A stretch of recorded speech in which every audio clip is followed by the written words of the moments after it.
friends. Hello, hi, how are you? I hope you guys are having an amazing day today. So today's video, okay, I never really preface my videos with a disclaimer because I just feel we're all adults. We all can have a conversation without there needing to be excessive disclaimers on my end.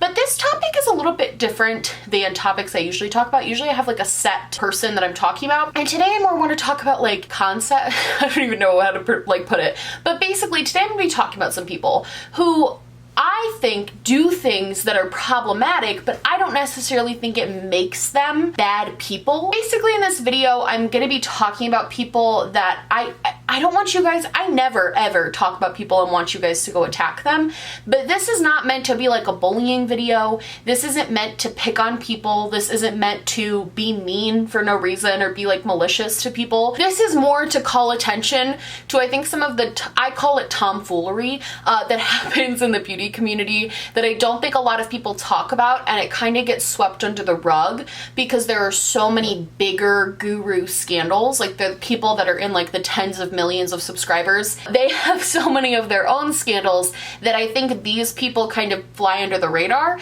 and I think what they're doing is pretty problematic for a lot of them. I tried to break up this video so it was concise and kind of like made sense. So there's different categories of like problematic things, and I have people listed here. I don't have them listed here so you can go and harass them, and in fact a lot of these influencers I actually like.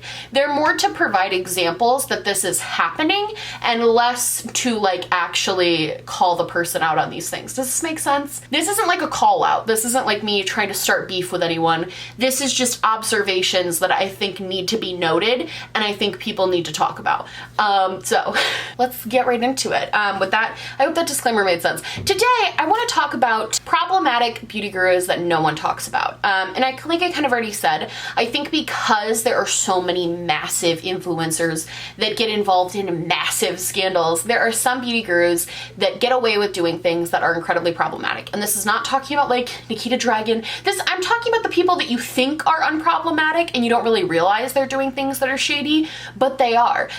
So let's just get right into this. There were two big events for me that kind of made me want to make this video, and I guess we'll just start with the most controversial one first. Can't wait to lose all my subscribers.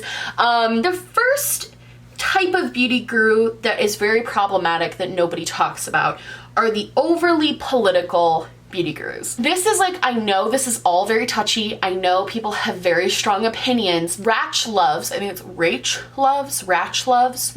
her name's Rachel. She has a YouTube channel and she just announced that she is doing a collaboration with Pixie. And a lot of people, I saw that and I was like, oh, cool. Didn't think anything of it. And a lot of people informed me that she is actually very problematic when it comes to being she considers herself to be like a pro-life feminist. And you know, I don't want to get too political talking about this topic, even though we are talking about overly political beauty YouTubers. But one thing I will say is, similarly to Kat Von D, which got a lot of publicity, opinions that can hurt people maybe shouldn't be spread. Not only are you kind of ostracizing a group of people, but you're also this is more so for a woman named Sarah Therese, who is a YouTuber on this platform, who I don't like. I'm gonna be real honest. She's done I can make a whole video on Sarah Therese. She has done some wild things that for some reason nobody talks about them. I saw that she made an entire video talking about why she was pro-life.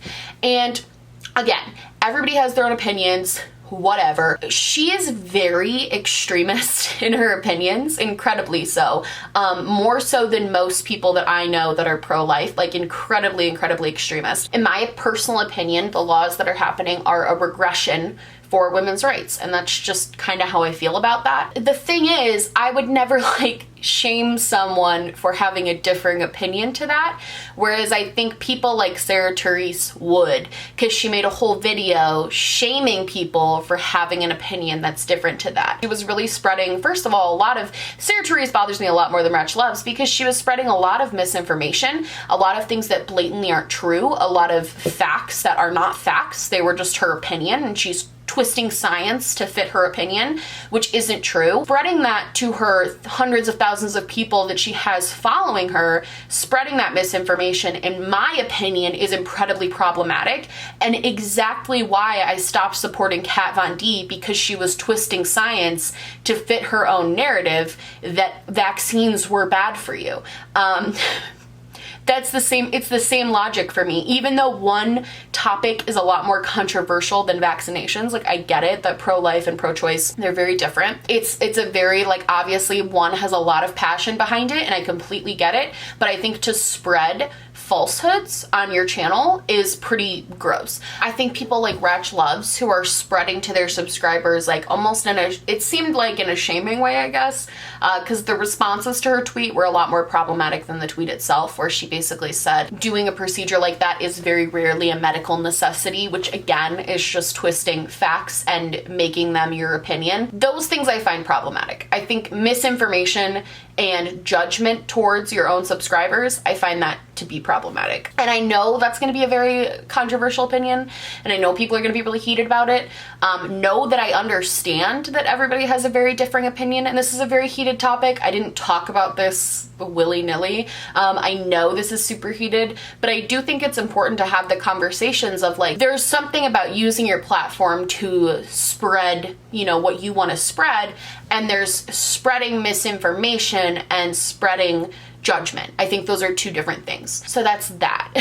We're done with that now. The next thing I want to talk about is something that a lot of beauty gurus do, and it is so shocking to me that in 2019 so many beauty gurus still do this, and that is the hashtag ad situation.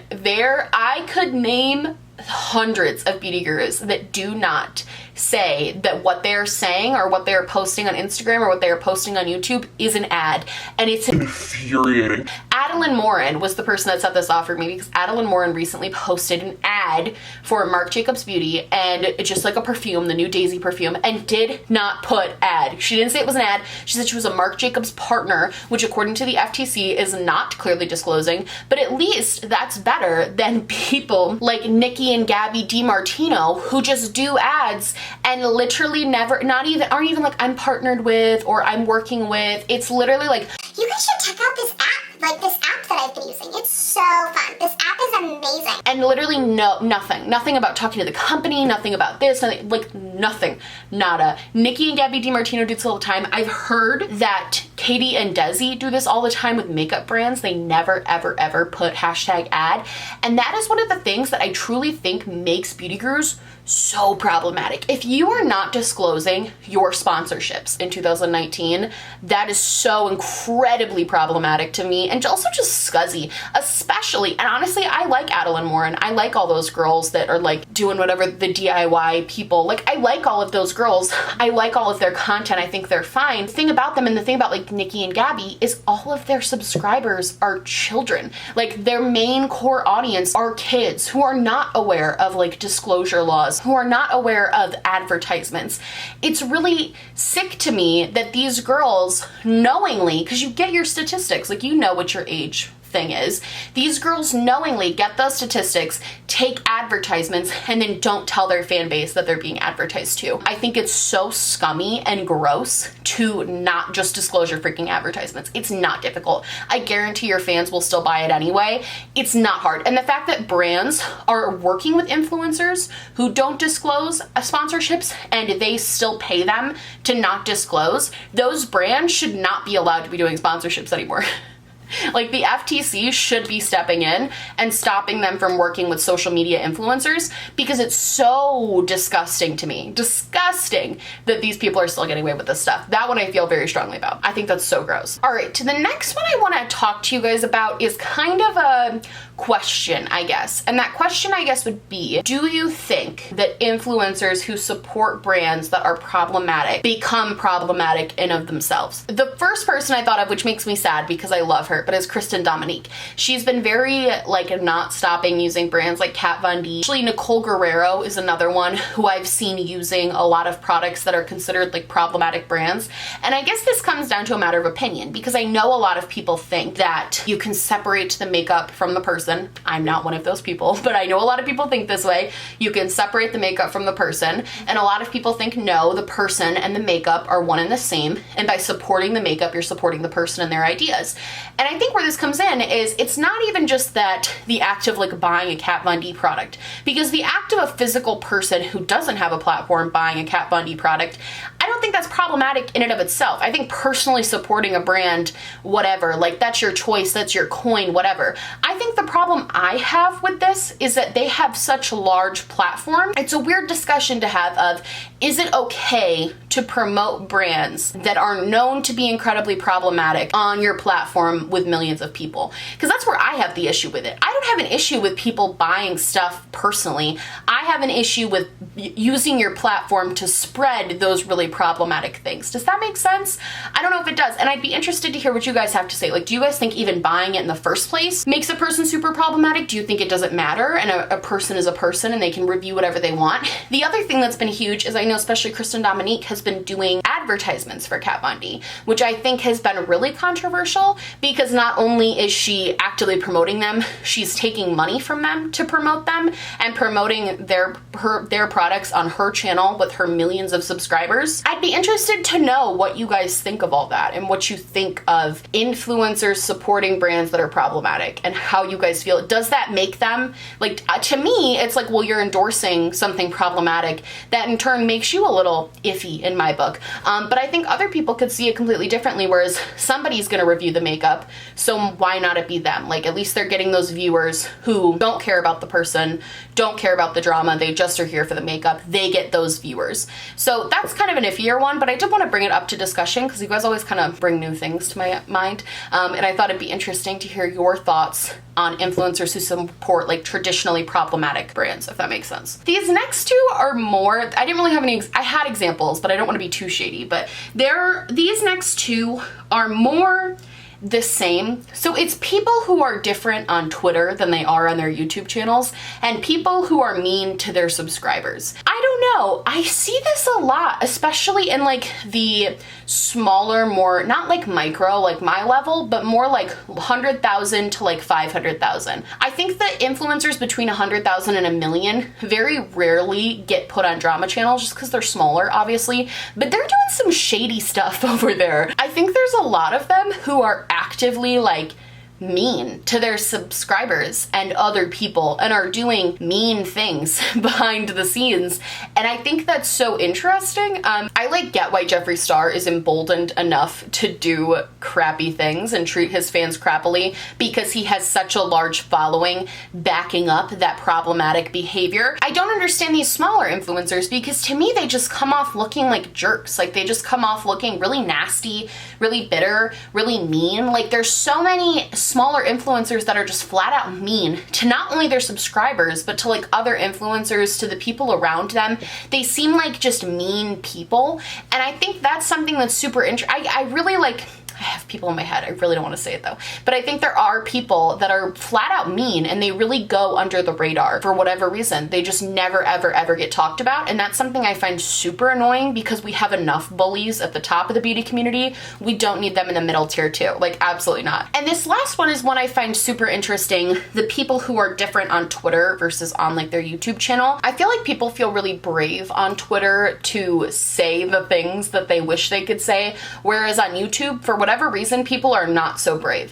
I see a lot of influencers that I see their YouTube channels, I really like them, I like vibe with them, I think their personality is great, and then I go to their Twitter and I'm just like, are you the same person? Is this run by a different person? Like, I don't understand. But I think it's because people tend to be more PC on YouTube for whatever reason. I think it's because you my opinion, my conspiracy is that because you physically have to say the things that you're thinking, you have to verbally say them out loud and verbalize them, and also go through a process of editing them down and making it really digestible for the average consumer. I think because of that, a lot of the things that people, whereas Twitter is like instantaneous, instantaneous. You write it and you send it. That's it. There's not a lot of like thought process that goes into Twitter, which I think makes people feel more comfortable saying things that are just so insane and just so out there and so not what I would expect from them. Like, it's completely out of left field. And honestly, people doing like live streams and people being on Twitter has turned me off to so many YouTubers. Like, there were YouTubers that I loved their YouTube videos, but then I started following them on other forms of social media and I just could not believe how they actually acted when they weren't being edited.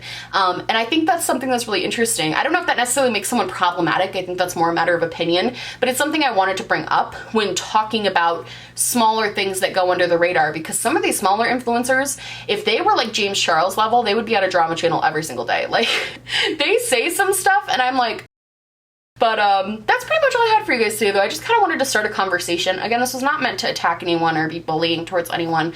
I just wanted to start the conversation about how we as a community feel about smaller people doing just as problematic things, if not more problematic, and kind of having it fly under the radar. I think it's an interesting discussion and an interesting conversation to have, so I just wanted to have it.